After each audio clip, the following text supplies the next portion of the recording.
Bonjour tout le monde. Je fais une vidéo aujourd'hui qui va être assez technique. Je veux qu'on se parle ensemble de la parallaxe de la Lune. Alors, qu'est-ce que c'est la parallaxe de la Lune? Tout de suite, je vais vous dire qu'à la fin de la vidéo, je vais vous montrer dans certains logiciels d'astrologie où est-ce que ça se trouve. Mais avant, je vais vous expliquer exactement ce que c'est. Ce qui arrive, c'est que la position d'un observateur par rapport à ce qu'il voit, elle est importante. Et ce que je veux dire par là, c'est, regardez, j'ai la carte de la Lune, justement, dans le tarot. Si je regarde actuellement la carte de la Lune et que je mets mon pouce face à moi, actuellement, mon pouce se trouve à couvrir les deux loups qui apparaissent au centre de la carte. Donc, on pourrait dire que mon pouce est placé devant les loups. Mais voyez-vous, il suffirait que je baisse un peu la tête pour que tout d'un coup, mon pouce arrive face à la Lune. Pourquoi? Parce que mon regard a changé d'angle. Au départ, j'avais un regard à angle droit. Alors, mon pouce me donnait cette impression d'être devant les loups. Mais si je monte la tête ou si je descends la tête, la position de mon regard se trouve à changer et tout à coup, c'est une autre partie de la carte qui est cachée. Bien, ce qu'on vient de faire ensemble, que vous pourriez reproduire à la maison très, très facilement en plaçant votre pouce devant un objet et tout d'un coup en bougeant les yeux au-dessus, au-dessous, de chaque côté, vous allez voir que l'objet va se déplacer, il va réapparaître, il va revenir, il va être caché de nouveau. C'est un phénomène en optique qu'on appelle la parallaxe et ça fait en sorte que selon la position qu'a l'observateur, il ne voit pas toujours tout à fait la même chose. Et en astrologie, ça a un impact très important pour la Lune parce que les logiciels d'astrologie calculent la position des planètes telle que vue de la Terre. Ils la calculent toujours au centre de la Terre et pas nécessairement à l'endroit où on est vraiment né sur la surface terrestre.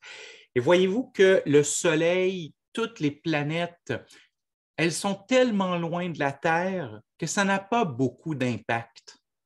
Mais la Lune, c'est un astre qui est très près de nous. Et parce qu'elle est beaucoup plus proche de la Terre que les autres astres, que les autres planètes, eh bien, notre position en tant qu'observateur a un impact exactement comme l'expérience qu'on vient de faire avec le pouce.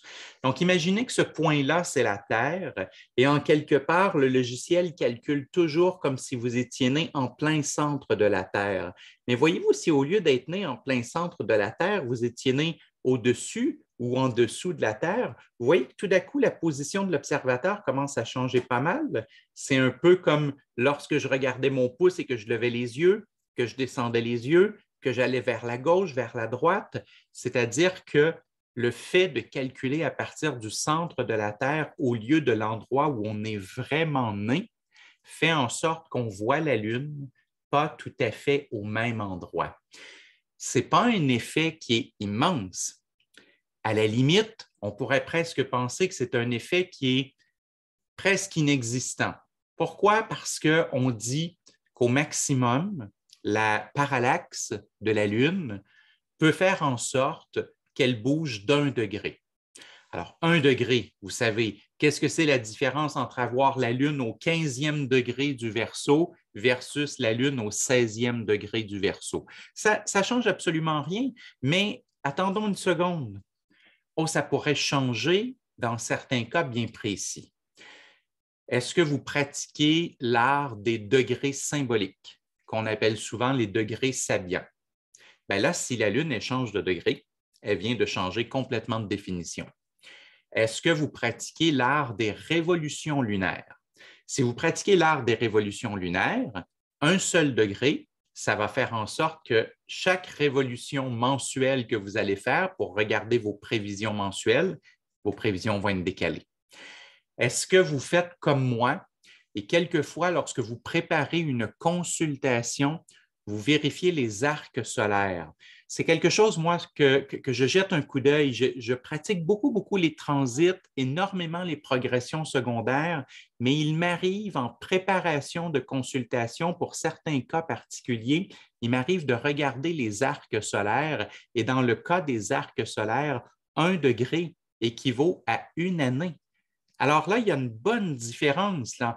Tout d'un coup, ce que j'annoncerais pour 2022, ça arriverait uniquement en 2023, ou ce que j'annoncerais pour 2022, en fait, aurait déjà eu lieu en 2021.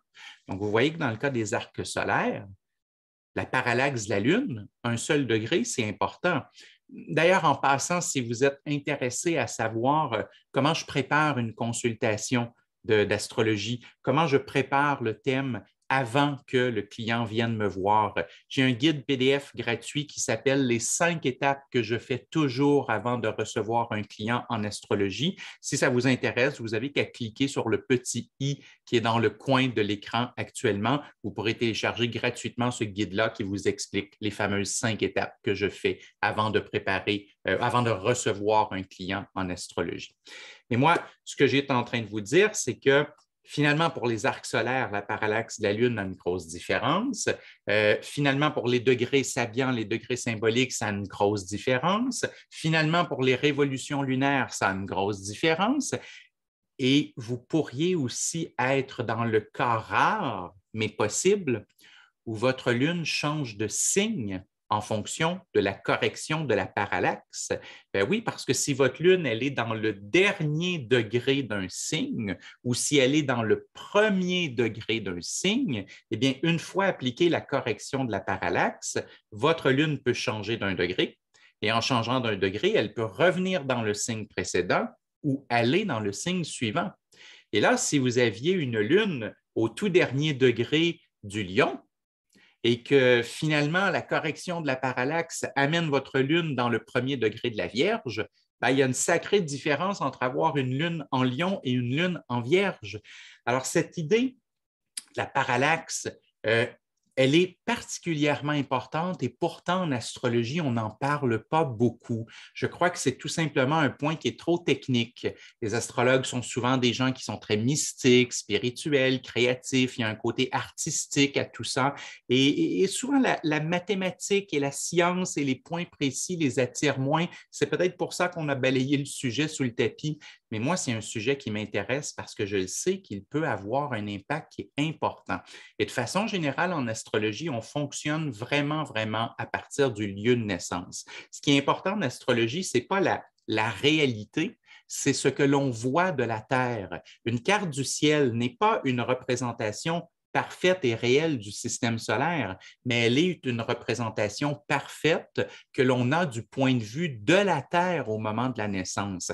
Alors, si toute l'astrologie est bâtie sur la position apparente des astres en fonction du lieu où on est, ben, mon feeling, mon ressenti, c'est qu'à ce moment-là, il faut que la Lune, qu'on la calcule vraiment à partir du lieu de naissance, du point de vue que l'on a à la naissance, parce que tout le reste du thème est fait comme ça et toute l'astrologie repose sur la position des astres en fonction d'un observateur à un endroit précis sur Terre. Et tout d'un coup, on calcule la Lune à partir du centre de la Terre et il n'y a jamais personne qui est né au centre de la Terre. Alors, cette idée de la parallaxe, je trouve qu'elle est importante.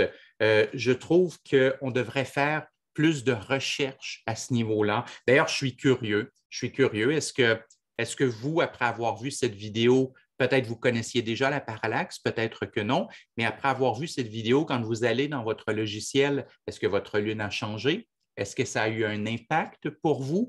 Et vos amis qui font de l'astrologie, qui sont des passionnés d'astrologie, est-ce qu'ils connaissent cette information? Est-ce qu'ils calculent la parallaxe de la Lune? N'hésitez pas à leur partager la vidéo à tous les astrologues que vous connaissez parce que c'est un point qui est intéressant et plus il va y avoir d'astrologues qui vont aller faire le calcul, la différence de calcul et qui vont se poser la question est-ce que ça a un impact ou non, mais plus il va y avoir d'astrologues qui vont se poser la question, plus on va avoir des chiffres, plus on va avoir des statistiques, plus on va avoir des avis et plus on risque de trouver la solution à ce problème, c'est-à-dire est-ce que l'on doit ajouter ou non la correction de la parallaxe de la Lune. Donc, c'est une vidéo vraiment partagée avec les gens que vous connaissez qui sont astrologues, qui sont passionnés d'astrologie. Je vais vous montrer deux logiciels que j'utilise très, très souvent. Nécessairement, chaque logiciel est un peu différent. Certains vont vous offrir la possibilité de corriger la parallaxe, d'autres non. Mais je vous en montre deux. Vous allez voir un peu à quoi ça peut ressembler lorsqu'un logiciel nous propose de le faire. Alors, je vais partager mon écran et je vais commencer avec le logiciel Mastro, qui est le logiciel qui est utilisé par tous mes étudiants au minimum pour le niveau 1 et 2 et une bien grande majorité le garde par la suite parce que c'est un logiciel qui est très, très intéressant et en plus qui est gratuit pour débuter. Ça, c'est d'une richesse incroyable. Eh bien, si vous allez dans Mastro, vous allez voir que dans les préférences et dans l'onglet Calcul, vous avez le choix de position de l'observateur et on vous demande, est-ce que vous voulez partir tous les calculs du centre de la Terre ou est-ce que vous voulez vraiment, vraiment faire le calcul à partir du lieu de naissance, c'est-à-dire sous l'appellation topocentrique? C'est ce que veut dire topocentrique, c'est la différence entre le centre de la Terre ou être vraiment centré sur l'endroit de naissance. Alors, si vous choisissez centre de la Terre, eh bien, vous n'appliquez pas la correction de la parallaxe de la Lune. Et si vous cliquez sur topocentrique, lieu de naissance, eh bien, à ce moment-là, oui, vous appliquez la correction de la parallaxe de la Lune et Mastro va vous montrer la différence.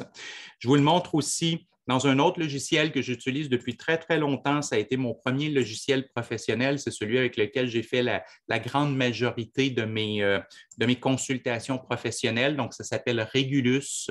Et dans Régulus, vous allez dans les paramètres éphémérides. Et dans les paramètres éphémérides, vous allez carrément avoir l'appellation Moon Parallax. Alors, Régulus, c'est un logiciel en anglais.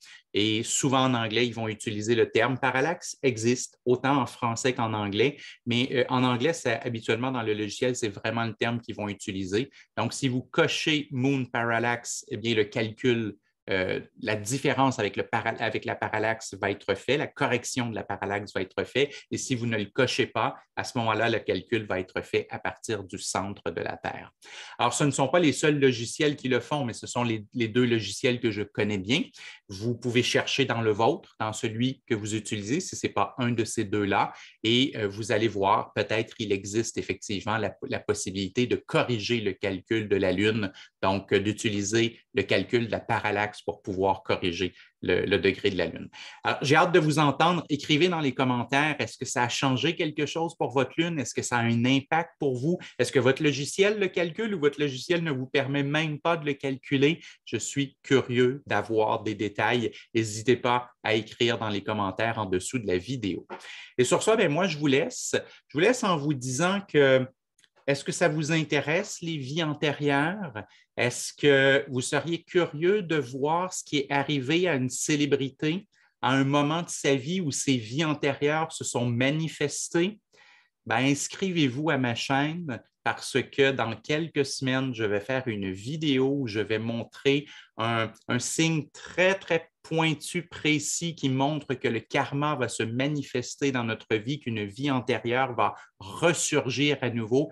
Et je vais utiliser l'exemple d'une célébrité et vous allez voir, c'est très spécial ce qui est arrivé dans sa vie. À très, très bientôt tout le monde.